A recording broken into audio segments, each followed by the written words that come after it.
Policymakers were not excited. They were not getting taxes. They were not getting revenues. All the funding was not seated here. So if you did a raise, it was just on the news. The policymaker is saying, what's the benefit of your raise to me? And one of them even took me and said, with all the problems that we have in here, who in the ecosystem is helping solve local problems? And the policymaker's job was to create an enabling environment. But guess what? They had no clue what we were doing. In fact, engaging a few policymakers, they said, oh, these people, they're doing things for the global market. So, they knew about the first activities we did, and they felt all the innovation was so that somebody in Silicon Valley was going to benefit. Well, don't you think the government got interested when international bodies got interested? Victor Gbenga Afolabi, popularly known as VGA, is a serial entrepreneur, public sector strategist, innovation advocate, and the convener of Africa's largest government-led tech conference, DALT, Art of Technology Lagos. As CEO of Hazon Holdings, he leads a diversified investment company with interests in healthcare, logistics, agriculture, and human capital. He also runs VMed, a tech-enabled pharmaceutical chain. He bridges business, policy, and technology in ways very few African leaders do. He's also known for being deeply principled, impact-focused, and quietly bold about his vision of African development through innovation ecosystem.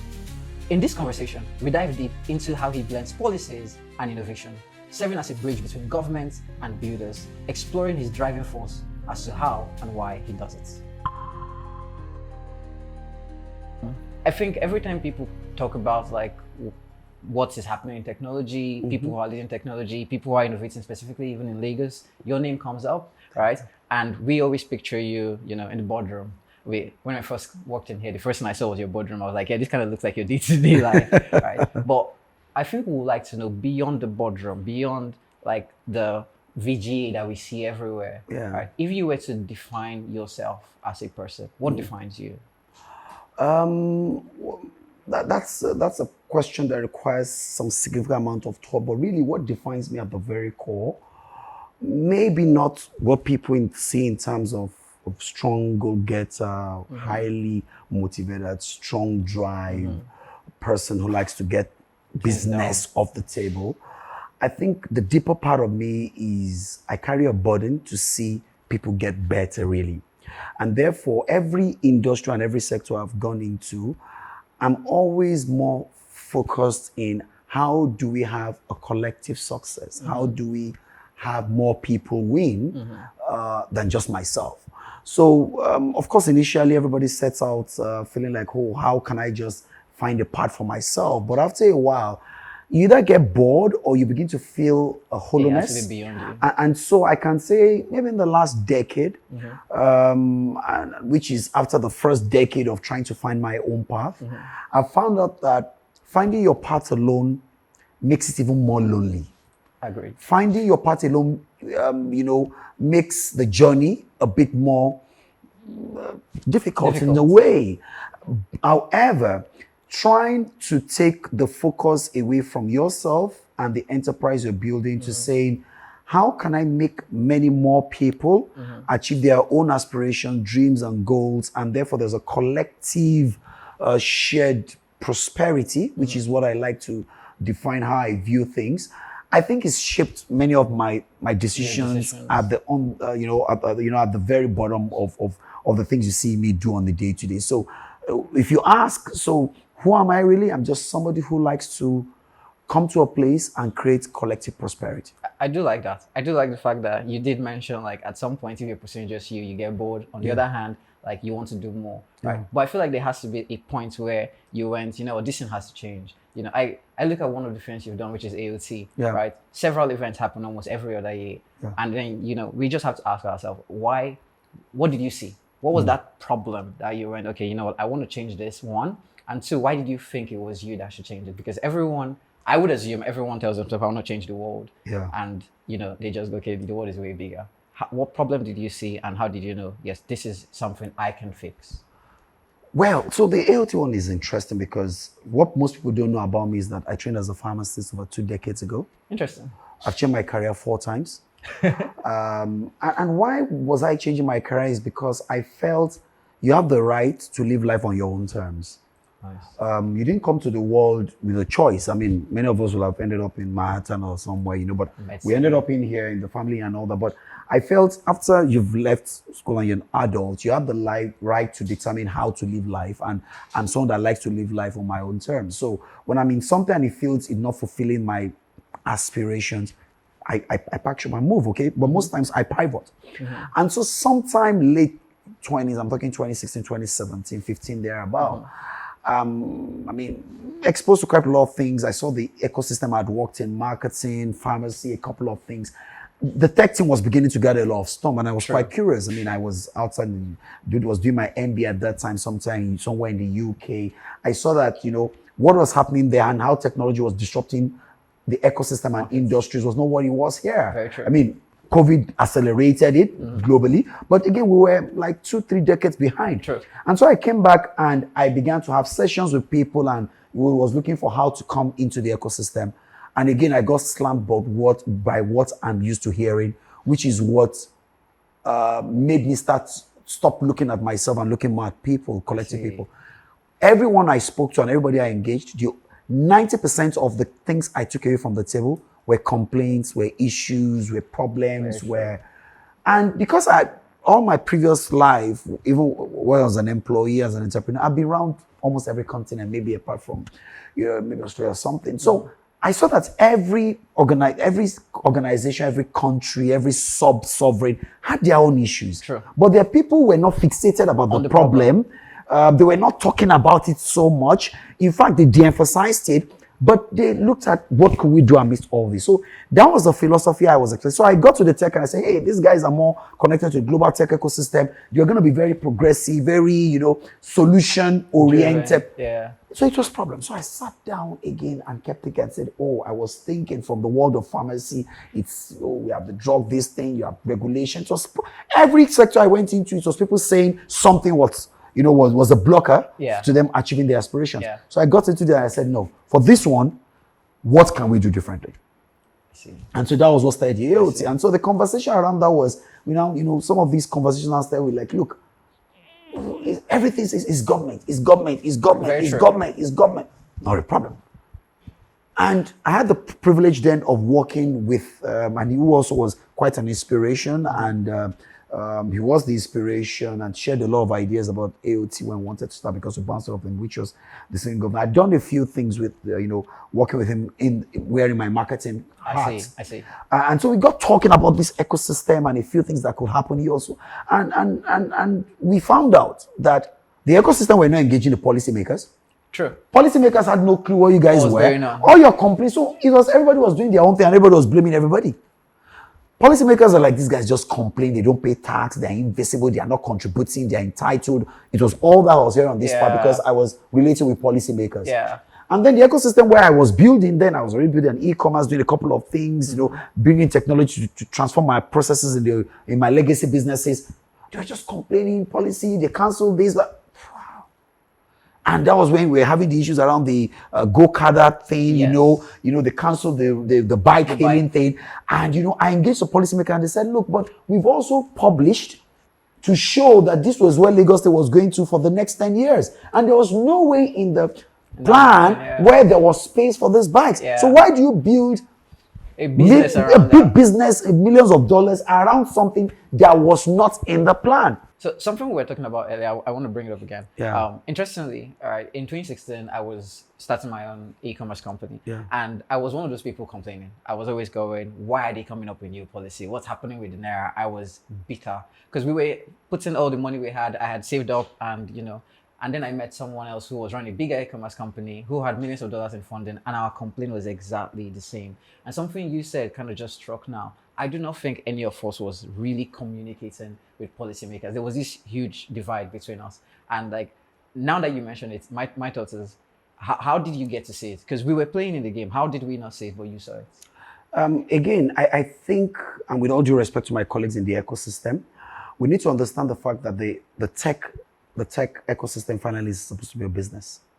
I think part of the things that helped me is the fact that I was heavily indexed in running the business, which is what Yeah. we're also dealing with. And I hope we do talk about it, that we need to understand that no matter what you run, it can be a tech-led business, but finally it's a business. And in business, you need to also understand the role of regulators and policymakers. I was coming from legacy businesses where there were regulators, whether in Regulations, Upcon, in advertise. And we knew that part of the way to succeed in legacy business was you needed to understand what were the plans of your regulators. Policymakers, yeah. And I saw that huge gap in the tech ecosystem. Okay, and I do think that was why a lot of the growth we'll have seen did not happen. True. Globally, and not limited to Nigeria alone, policy always lags innovation. Innovation is always way ahead. You are constantly innovating around issues and problems, and then you're getting the policymakers to now enact laws to make sure that that innovation is sustainable. It's a global thing, whether it's irrespective of the business. And that was what I saw was missing in the business mindedness that I did not see strongly from the ecosystem leaders. We needed to engage. And here, because there was no regulator per se of the tech ecosystem. The only regulator was supposed to be policymakers. Sure. And the policymakers' job was to create an enabling environment. But guess what? They had no clue what we were doing. True. In fact, engaging a few policymakers, they said, oh, these people, they're doing things for the global market. So, they knew about the first activities we did, and they felt all the innovation was so that somebody in Silicon Valley was going to benefit. And one of them even took me and said, with all the problems that we have in here, who in the ecosystem is helping solve local problems? True. And truly, nobody seems to be solving. We were training people to go work for Silicon Valley. We were building startups to come and get acquired. Yes. So again, policymakers were not excited. They were not getting taxes. They were not getting revenues. All the funding was not seated here. So if you did a raise, it was just on the news. The policymaker is saying, what's the benefit of your raise to me? So again, because I could see both sides of the coin, AOT was, and I had gotten to the stage where I was now bigger on collective prosperity and shared prosperity, not just about myself. I felt, hey guys, why don't you talk about this? So what makes the difference is I'm building platforms. I build technology organizations. I've got legacy businesses, but I also do this so that we can bridge the divide. And that's what we currently do every time about the AOT. And so when you ask what led to the AOT, this summarizes what were the things I saw, and that was my view and my opinion at that time. And then we went to streets, and AOT today we're doing 7.0. Yeah. We've done 6 different editions, and each one of them was addressing a pillar that we thought was important. Today, we hear that I think Flutterwave is trying to list in the Nigerian market. That was the crux of the conversation in AOT 3.0, funding and the Connected Lagos, where we brought the guys from Security and Exchange Commission, the commissioner, to come have this conversation. You will not get money if they're listing away. And 3 years after, we're beginning to see the first possibility. Now, by the time they're having their engagement with SEC is no longer news to SEC. Because for 3 years, the engagement has been ongoing. So what we needed to do was to bridge that divide between policymakers and the ecosystem players, and that's what AOT is about. That makes so much sense. And there's something you said, I want to just re-echo it, right? You said that was what you saw then, and you've been doing this for a while. AOT has done 6 editions, going to the 7th one. My curiosity is, one, do you see the change being real?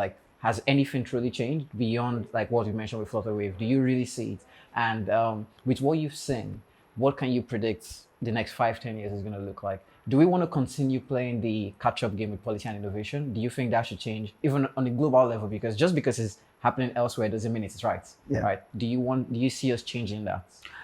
It has changed, and I've seen significant progress in the last 5-6 years, and I will list them. Please. The first was Lagos State became, again, I'll say Lagos because that's the sub-regional where I play. I can't speak pan-Nigeria because I've got no equity across there. I mean, in other places. Very true. But here I've got equity with policymakers. First, you had the first 4 years where you had the governor of the state, who again was the policymaker, we were engaging, who believed in it, who said for the first time, let's have somebody who looks at innovation. So he appointed a special advisor. And that led to the creation of the first Lagos State Innovation Master Plan. And they now started doing a couple of things, plans, of course, supporting AOT. But much more than that, they began to engage the ecosystem a bit better. They were having so many initiatives. Some of the fiber doctors started taking people to, they started these roadshow where they started taking every year. And we did the first set of roadshows, taking people everywhere to Dubai and Marrakesh, and they're taking 20 startups. Nice. Fully funded. I did not know it was fully funded. Fully funded. I did not know it. Fully funded to go pitch. Oh, nice. And expose them globally. Fully funded. I'm not sure how many regionals do that. They were doing that.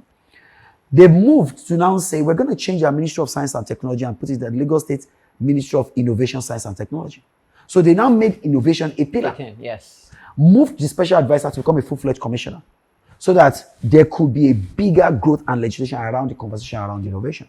And that led to a lot of things which the ecosystem might not know, such as Lagos State having data center being built. Do you know how that will really accelerate development when you are able to have a data center owned by the government that subsidizes things? Yeah. Have a data center there. Yeah. Again, doing the roadshows. A bigger one they've done, again, is the Lagos State Research and Innovation Council, which they've rejigged to make sure that it advances not only innovation, but research, so that there is a handshake between the academia researchers and innovators so that it can be commercialized. I also happen to have been appointed on the board of that Lagos State Research and Innovation Council. And all what we're doing there is to see how do we advance innovation and make sure there's an handshake between the ecosystem and policymakers. Bearing in mind that significant funding had moved from last week to the ecosystem. True. I mean, based on that funding, during COVID, there was a ventilator that was funded, I think 5 billion and all that is about being patented. There are a couple of patents, I think 3 or 4 patents that are currently awaiting that were part, and those patents were part of the funding that happened under Lagos State Research and Innovation Council. Oh, that's interesting. So again, when you look at it between 2018 and 15, when I was trying to come in, and what it is now, and the support the ecosystem is getting and the exposure and the stories, it's not just about the ecosystem players. The policymakers are beginning to say, oh, how else can we help you? And we're seeing a lot of that. So have things changed? Yes, it has. Ordinarily, I'm sure in our wildest imagination, we could have never have expected somebody who was an ecosystem player who had an innovation hub, because basically the current minister, he opened the first hub, CC hub. Yes. Today he's a minister of the Federal Republic. Yeah. Could we have seen that in our wildest imagination? Not really. Absolutely not. Not really. Because when you look at the whole Ministry of Information, there are so many things. There's galaxy, there's satellites, there's communications. There are bigger subsectors of the Ministry of communications that is way bigger than the size or the impact that the startup or innovation technology ecosystem was bringing to the table. True. Where they could have looked at those subsectors of the ministry and picked or tapped a minister from there. Today, we have somebody from this ecosystem. So when you ask me, has there been progress? Significant progress, in my opinion. And I think more can be done, but the government, to a large extent, has put their mouth or put their money where their mouth is, as the case may be. We can ask for more. We should ask for more. Yes. But there's been progress. Albeit, a lot of people might disagree to say, oh, the cost and all that. Always remember that the ecosystem, like every other sector of the economy, is exposed to global shocks. True. And many of the things we experience, whether it's the devaluation that is making all of us have to pay high infrastructure costs to build, which is making so many startups pack shop. Again, those are global shocks that is not peculiar to our ecosystem. Yeah. But I asked someone who one day was complaining the cost of hosting. I said, why are we not hosting locally? Why, in all these 15, 20 years that we're building the ecosystem, why did we not think of hosting our infrastructure? Yeah. Why did you not think a time will come where sending FX out for all this? Because the more we grow the ecosystem, the more we were having to pay global systems for infrastructure. And it costs a lot. It costs a lot. Yes, it costs a lot. Why are we not thinking of localizing? And the guy was saying, hey, do you know what is involved? I said, no matter what is involved, let's start someday. But today you see a plethora of data centers being opened and all that. We see what Rack Center and the rest are doing. Again, so I think rather than complaining is to see how do we understand policymakers more? How do we engage policymakers more? How do we influence policy formulation such that all this comes to help create a more conducive environment for our ecosystem players to innovate and build? So now I'm more curious than before, right? Because I I have a few pushback. Yeah, go Because ahead. here I am thinking, you talked about like what has happened and how good it is, and this is true. We've seen that happen, right? But talking about like even infrastructure, yeah, we have basic foundational challenges with infrastructure. You Yeah. talk about power, right? You talk about connectivity, Yes. right? And at the moment, there's still a lot of silos in terms of how the players in startup, how we are forming our systems, how we are trying to set up, and how we then get connected. There's a divide between true startup and funded startup, right? And even when you mentioned CC Hub, my first thought was, well, don't you think the government got interested when international bodies got interested, right? So do you think the government started playing a part in it because they saw international bodies play a part in it, or did they truly believe that yes, with what you were saying to them, that if they got involved, there was benefit for everyone? So when people tell me it's because international people got involved, I say, what benefit was it to the government when international people got involved? That's a good question. There was nothing to the government. Today, Lagos State is the Silicon Valley of Africa, arguably. It's the most funded ecosystem in Africa. It's the only one that boasts of 4 or 5 unicorns, which is about 70 to 80% of the total Unicorns in Africa. Yeah. Question: can you ask any chief executive of any state of the federal government to look at the startup ecosystem and tell you clearly how much tax they derive from any of the startup companies? That's the benefit to government. How much of the FDIs and the raises, no matter how many billions of dollars you've said, are domesticated here for you to be able to go around? True. So when people say government, is because the question is, but they've got no benefit. And I see it from my side because I sit on both sides of the divide. Startup players, ecosystem, and it's what it is.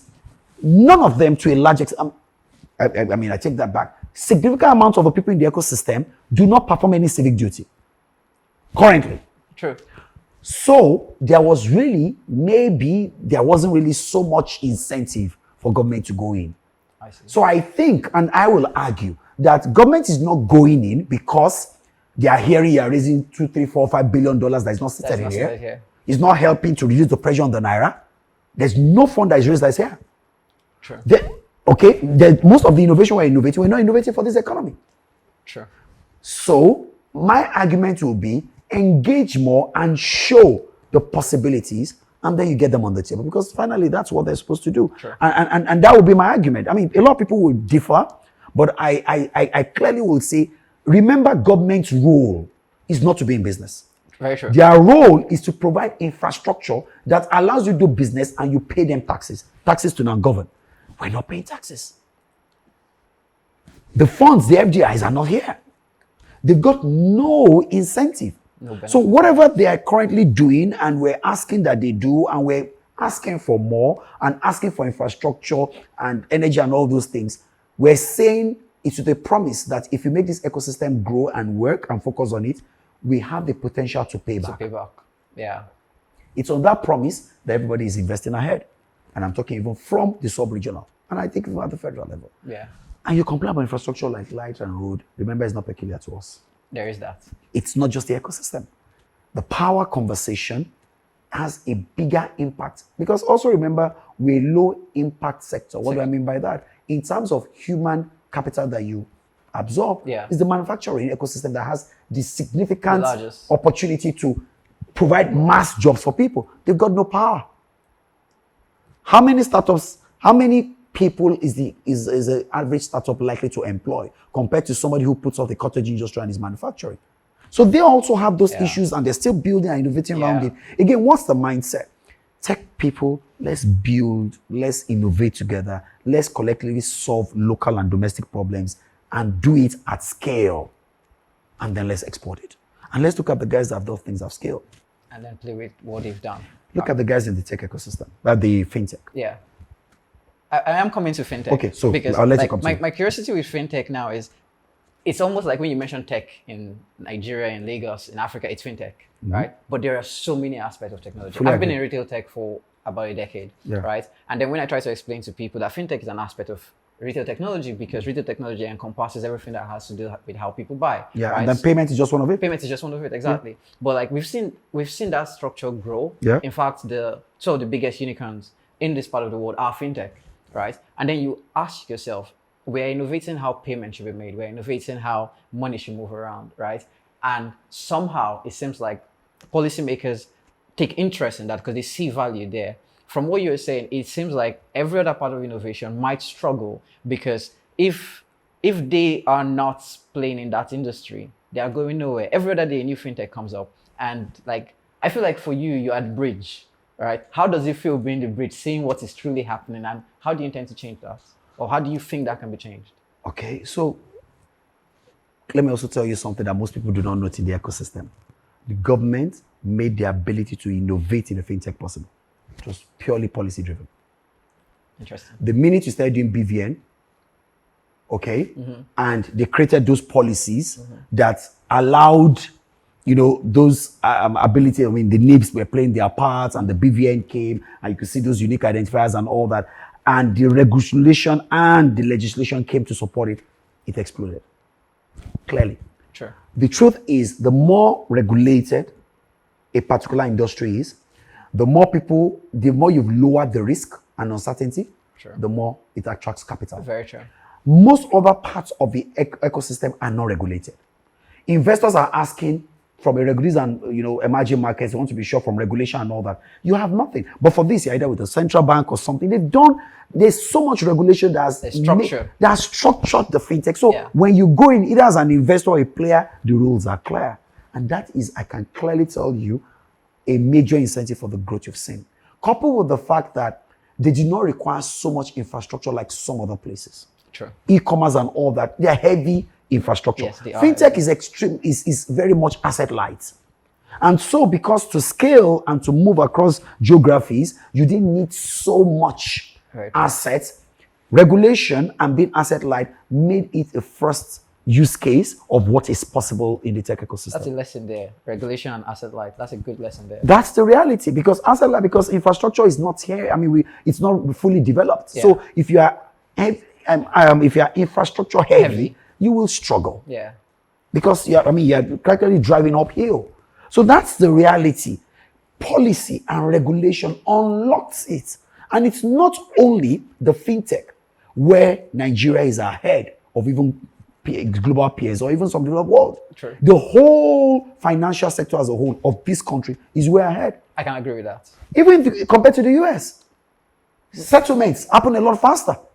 Okay, yes. It does. Yes. I had a banking relationship with a local bank in here and also internationally in Jersey, which was a tax whatever for. And I found out that the app, in the Nigerian app, what it could do, the robustness was way ahead. And it was the guys in the international office that told me, oh no, the Nigerian app is way ahead. You guys are way ahead. Okay, who made that happen? So it was not just the fintech, it's the whole banking sector. Yeah. Transform. Policy drove it. Regulation drove it. If you get the same happening everywhere, you will be able to innovate on the back of it. People were innovating on the back of what policy, the NIBs, infrastructure of the NIBs, the BVN, and the regulation and policy they are created, they innovated on the back of it. Which again gives, I'm not saying the government is perfect. I'm not saying there's not work to be done. Mm-hmm. I'm only saying that we need to recognize the fact that if we don't have regulators and policymakers on the table, it makes the journey of innovation more difficult. Yeah, I think that now comes to like where I want to summarize, right? We've touched on business. Yes. Right. We've touched on the fact that you do care about the things you're doing. So there's the impact side of it, right? Yes. And then we've touched on technology. I also know that you have something to do with agriculture. You have a lot that you're doing. You wear so many hats. Now, my curiosity is something you said earlier about finding the business of tech, all right? And a lot of technology, not just here, it's always driven by what's the latest technology? How do we, right now AI is a buzz and everyone is thinking, who has the best AI? Who has the best tech? Who has the best tech team, right? And many people are caught in how they can make a business out of it and how they can still be impact driven. Somehow your business ventures has like a balance. You have a hold in agriculture, you have a hold in impact, you have a hold in technology. And I'm curious, first is the why and second is the how. How?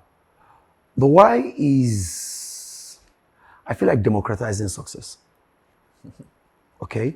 I hate those stories where everybody makes it sound as if for you to be successful, you need to be one, enjoy government patronage, which means, or two, you're a politician.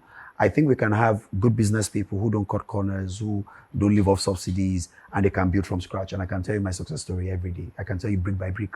And so that's the motivation. I might not get on Forbes, but I want to make sure that I create as much impact in there. So again, that might be the why. Okay. When you ask about how that gets done, again, it's your value set and your mission that comes together to explain what you would do. Even in the marketing ecosystem where we've run a marketing conference in the last marketing conference in the last 3 years, which we're trying to look for startups to help disrupt the marketing and advertising space, which is Macaque. And then we're funding startups, we're looking for ideas. So again, part of what I'm doing in the tech ecosystem, we're also doing the marketing ecosystem. And it's coming from the value side to say, how do we democratize success? How do we innovate for the future and make sure we empower people? And you go back to that question, which I've also seen quite a lot. A lot of people want to make business out of technology, not knowing that technology is an enabler of business. And that's why we struggle. True. Nobody's interested in your app. What does your app do for my everyday living? And that's the gap I see in so many of the startup colleagues I encounter, and I'm trying to engage and I'm trying to talk to say, hey guys, technology in and itself, it's not so much. It's to make something that exists work better. So something has to exist. So when I say the buzz about AI, I'm asking, what business do you have currently that AI is coming to transform? If you've got no business, what's AI coming to do?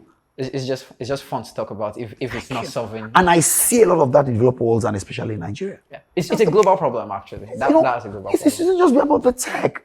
We need to make the tech disrupt our legacy businesses.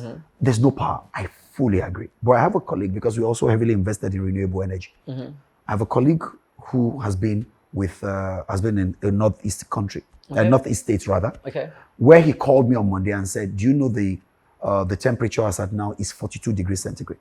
That's bad. 42. No renewable energy infrastructure. We're trying to put an assembly plant of tricycles in there. How can you have 42 degrees of sunlight come and you don't even have an array, a farm, or a solar farm that powers your industries? That takes from the energy. That takes from it. I mean, that's extremely cheap resource. So again, it's back to it to say, look, it's not in technology in itself. It's like we should get and harness this technology to transform. Because in that northeast place, then we should be talking about agriculture. We should be talking about irrigation. They should be able to farm all year round. We should be talking about addressing food wastages and agricultural wastage in the value chain and creating cold rooms. Because 42 degrees. And no one is making any use But that's not what's happening there. True. We're all in Lagos, complain about Lagos and all that. So again, the thing is, we need to look at the businesses and look at them from the eye of technology and ask ourselves, how can this industry be tech-led? So it's not being a tech as an ecosystem. It's to make it tech-led. Can our health sector become tech-led? Can our marketing industry become tech-led? Can the financial industry, which is what it is, with the transfers and everything, nobody's doing cash. We're becoming more and more tech-led. The more our government can become tech-led. It's e-governance. I landed from the airport 2 days ago and there was nobody waiting to say, give me 200 naira or whatever. I was just tapping my passports and the e-gates were happening. That is tech-led tourism. Yes. And travel. Right? I just use my power. I'm not seeing so many people damaging the image of the country by asking, what did you bring for us? Can I have chocolate and all that? So every sector can be tech-led. And that's why our technology people have so much opportunity and an immense, immense opportunity to transform the country, transform the landscape as they pick it sector by sector, bring their expertise and their knowledge and their skill set from technology industry to come and transform those legacy industries and then transform the businesses. That way, GDP grows. That way, productivity grows. That way, we begin to address the challenges that overwhelm us and it becomes better for everybody. I have one last question, and then we're going to do something where I want us to do this thing where you then tell me what question you wish I asked. But I want to ask one last question. Right? If you were to meet the players today, we bring all of the people truly building something. What would you tell them is the 4 steps they need to take to truly be making impact, and it's going to be relevant? If you had 4 steps and you had them sitting in the room right now. I think if it's 4 steps for them to really be making impact is, first, I will tell them, don't be over-indexed on technology. Nice. Focus on the business. When we focus on the business, then we create shared prosperity, because growing a business in itself, it can be a social cause. That's creating jobs in this part of the world. Secondly, I will tell them to build and innovate for sustainability. Many people are building and innovating and living off investor funds to fund their lifestyle. Yeah. That, I will ask, stop the short-minded or, narrow thinking and innovate and build for sustainability, bearing in mind that you need to build a sustainable business that employs people and pays taxes and is a responsible citizen. Yeah. That is one way I think will happen. Yeah. The third thing I will do is build to solve local problems. There is no way you can be great by solving the problem in another man's compound when you leave your own compound overgrown with weed. True.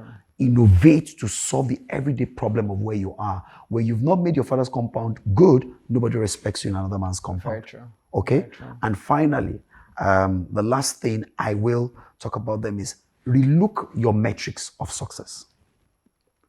Success and the metrics of success should not just be about how much funds we're raising and training all that.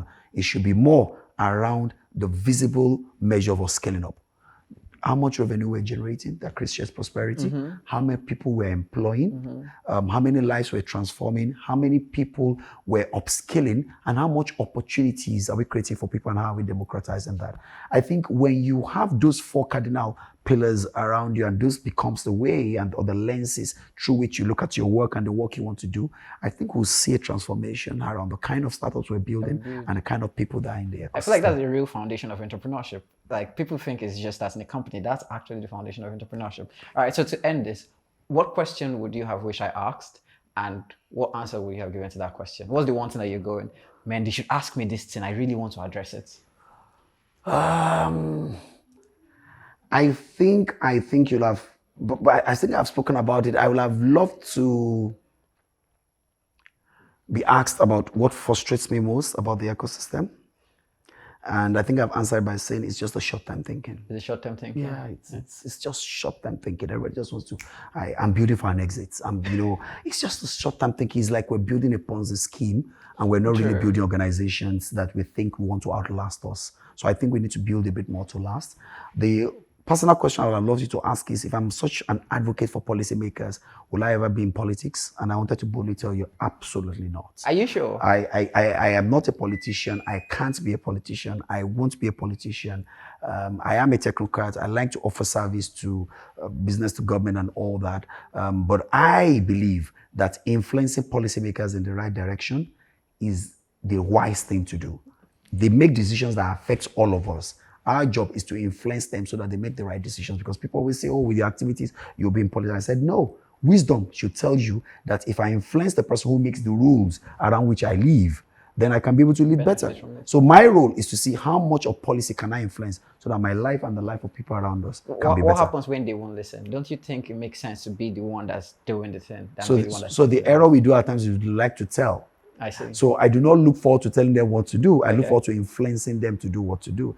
Influencing is about showing them what's in it for them, because there's something finally in it for them. I think that's a good way to end this, like making them see what's in it for them. It's very people driven, and it comes back to show exactly who you are and who you're about. You really want to drive people. You really want to make an impact on people, whether they're down the chain or up the chain. And I think that's been good. So thank you so much for this conversation. This has been fun for me. I'm happy about the two questions you wish I asked, because now I'm wishing I asked this question. So thank you for diving into them. Thank you so much. And this has been fun. Thank you very much. And thanks for having me on your show. Thank you.